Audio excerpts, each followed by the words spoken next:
Hi guys, in today's video I'm going to tell you that how to manage, edit and add a blog post in your Wix account. So what you have to do is just come over here on your dashboard or home page, and here you can see there's this option of edit site, or you can just go to site actions and search for edit site.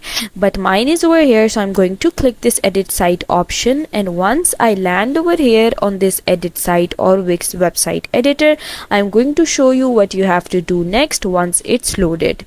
So once your Wix website editor has been opened or loaded, you have to click this page home, and here you can see there's this option of manage pages.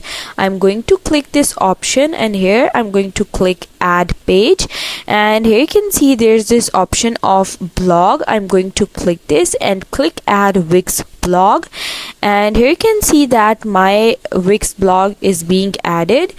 And once this is done, here you can see that this is my blog page. Here I can write my blog, here I can add my post, here you can see that I can add sections as per my needs. I'm going to click this and click edit settings or SEO basics, and if I want to edit the blog page, I'm going to click these three dots, edit the settings or SEO basics, or I can rename this, or I can delete it if I want. So this is how you can add, edit or manage your blog post on Wix account. I hope you liked the process, and if you did, please don't forget to like and subscribe my channel. Thank you very much. See you again.